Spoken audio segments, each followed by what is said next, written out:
नमो बुद्धाय। दोस्तों, आपने अब तक जाटों के इतिहास से संबंध में मेरे पिछले वीडियो देखे और उनमें उनके इतिहास से संबंधित जो बौद्ध राजा थे उनके बारे में आपने जाना। महान कनिष्क के बारे में जाना, महान हर्षवर्धन के बारे में जाना, महान बौद्ध राजा अंशुवर्मा के बारे में जाना। आज हम उसी कड़ी में एक नया एपिसोड लेकर के आए हैं और आज हम एक अन्य महान बौद्ध सम्राट जो जाट जाति के थे उसके बारे में बात करेंगे। दोस्तों, वीडियो शुरू करने से पहले मेरा आपसे विनम्र निवेदन, अगर वीडियो आपको अच्छा लगे तो लाइक कीजिएगा, चैनल को सब्सक्राइब कीजिएगा। दोस्तों, अगर आप मेरे चैनल पर नए हैं, दोस्तों आज जाट जाति को पूरी तरह से गुमराह कर दिया गया है। दोस्तों, भारत से तो जो असली इतिहास था उसको समाप्त कर दिया गया। जो विदेशी यात्री भारत में आए थे, चाहे वो मेगस्थनीज हो, चाहे वो वेनसांग हो, अल्बरूनी हो, फाहियान हो, इत्सिंग हो, इन सब के यात्रा वृतांतों से जो मिलता है वहां से हमें भारत का इतिहास ढूंढना पड़ता है। ये भारत के लिए दुर्भाग्य की बात है कि हमें इतिहास के लिए विदेशी यात्रियों के यात्रा वृतांतों को खंगालना पड़ता है। दोस्तों, आज हम बात करेंगे सम्राट नरेश जयवर्मा सप्तम की। नरेश जयवर्मा सप्तम एक श्रद्धालु बौद्ध था। उसकी महापरम सुगत उपाधि से यह निरपेक्ष रूप से स्पष्ट हो जाता है कि वह बौद्ध धर्म का अनुयायी था। यह नरेश कन्नौज के राजा जयचंद्र के समकालीन था। इस समय जयचंद्र ने अपनी मातृभूमि से द्रोह किया। उस समय जयवर्मा सप्तम अपने देश कंबोज की उन्नति के सृजन में लगा हुआ था। यह युग कंबोज में बौद्ध धर्म के इतिहास का प्रगतिपूर्ण काल था। जनश्रुति के अनुसार कंबोज राजा के नाम पर ही इस देश का नाम कंबोज पड़ा था। वर्तमान ताजिकिस्तान ही प्राचीन कंबोज देश था।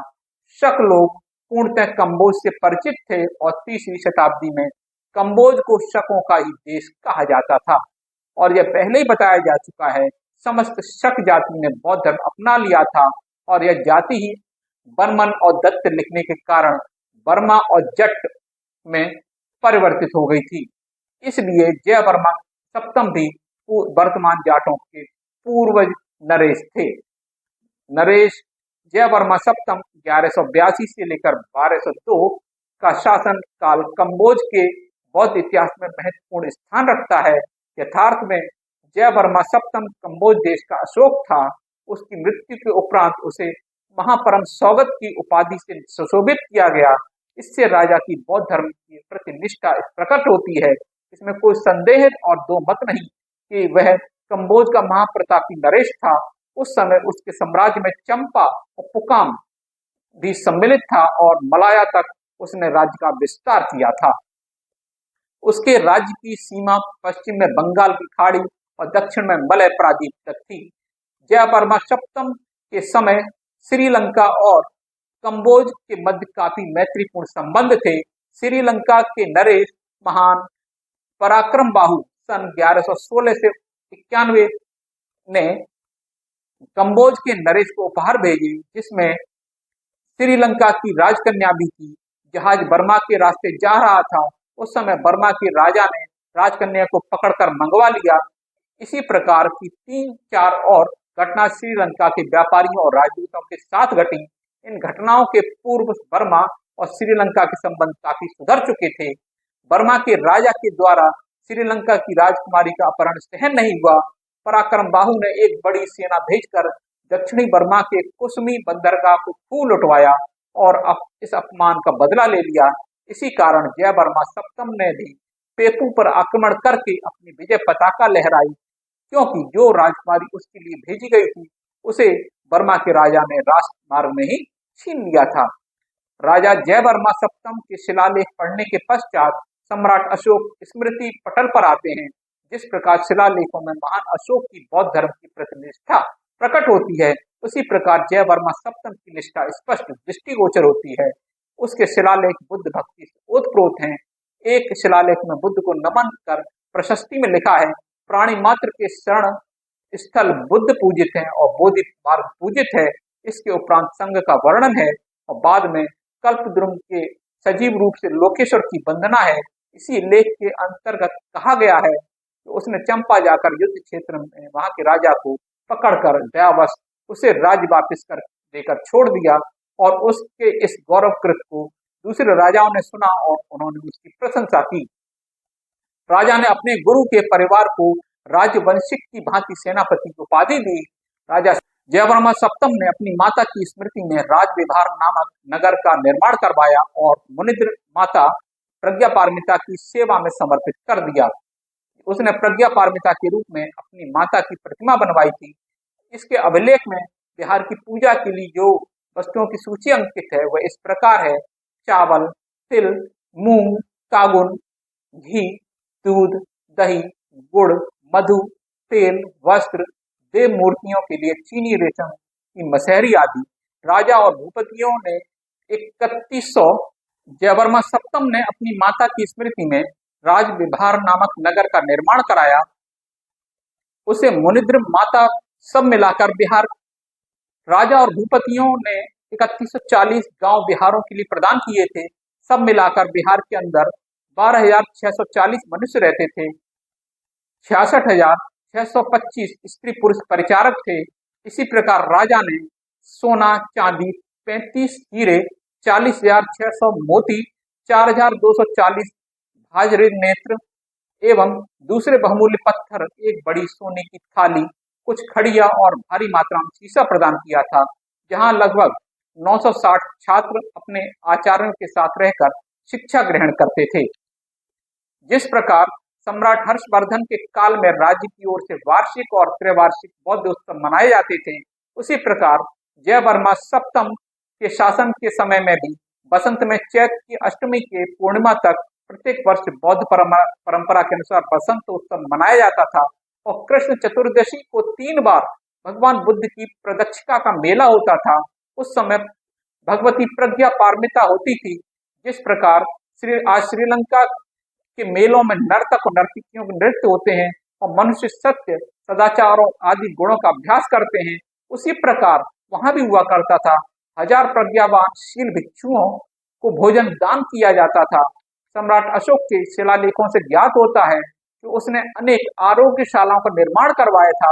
उसी प्रकार जयवर्मा सप्तम के शिलालेखों से उसके द्वारा निर्मित संचालित आरोग्यशालाओं की विवरण प्राप्त होता है। भिन्न भिन्न प्रांतों में 117 आरोग्यशालाओं और 698 बिहार औषधालय स्थापित थे, जिसमें रहने वाले और बीमार और दूसरों के लिए 1,17,200 खीरिका यानी कि 3.5 लाख से अधिक अन्न प्रति वर्ष देना होता था। इसी प्रकार लेख में और भी आंकड़े दिए हुए हैं। अस्पतालों और बिहारों यानी औषधालयों का खर्च चलाने के लिए 838 ग्रामों की आय राज्य द्वारा दे दी गई थी। इन आरोग्यशालाओं में 81,640 स्त्री पुरुष काम करते थे। राज्य भंडार से जो पदार्थ दिए जाते थे उसमें धान्य के अतिरिक्त शहद, मोमबत्ती, पीतल, अजवाइन, क्षार, 2 प्रकार की कपूर, इलायची, सूखा अदरक और दवाइयों के छोटे छोटे 1960 संदूक आदि थे। लेख के अंत में प्रार्थना की है कि मेरे इन पुण्य कर्मों से मेरी मां भव सागर से मुक्त हो बुद्ध पद प्राप्त करे। इस संबंध में श्री एलियट कहते हैं कि संपूर्ण राज्य में 102 अस्पताल थे। नरेश वर्मा सप्तम के रुग्णालय संबंधी 10 शिलालेख मिले हैं, जिनकी प्रशस्तियां एक जैसी हैं। इन लेखों में प्रथम बुद्ध के निर्वाण कार्य, धर्म कार्य और संभोग काय, इन तीनों कार्यों को नमस्कार किया गया है। रोगांधकार को दूर करने वाले भेषज गुरु भगवान बुद्ध, बोधिसत्व, सूर्य विरोचन और चंद्र रोचि और चंद्र विरोचन आदि की महिमा वर्णित की गई है। इसके उपरांत फिर राजा जयवर्मा सप्तम के बारे में लिखा है। मनुष्यों की शारीरिक व्यथा उस राजा को मालूम हुई, वह रोगियों की अपेक्षा उसे अधिक कष्ट देती हैं, क्योंकि अपना नहीं प्रजा का दुख राजा को दुखी बनाता है। उसने चिकित्सा शास्त्र में निपुण वैद्यों की सहायता से राज्य के शत्रुओं यानी रोगों को नष्ट किया। वैशज्य गुरु भगवान बुद्ध के बिहारों के चारों ओर चिकित्सालय बनवाए गए थे। रुग्णालय संबंधी सबसे सविस्तार लेख लाओस के सेफांग से प्राप्त हुआ है। इसमें कोई आश्चर्य की बात नहीं यदि जयवर्मा सप्तम ने वैशज्य गुरु भगवान के इस स्वरूप के प्रभावित हो चीन से बंगाल की खाड़ी तक अपनी विशाल आरोग्यशालाओं का जाल बिछा दिया था। जैसा कि ऊपर बताया गया है, हर बिहार के साथ चिकित्सालय थे तो उतने ही रुग्णालय खोलने के पीछे विचार रहा होगा। भगवान बुद्ध ने धम्मपद में कहा है, आरोग्य परमा लाभा, आरोग्य रहना परम लाभ है, क्योंकि रोग मनुष्य के जीवन में दुखों की वृद्धि करते हैं और आरोग्य दुखों का नाश।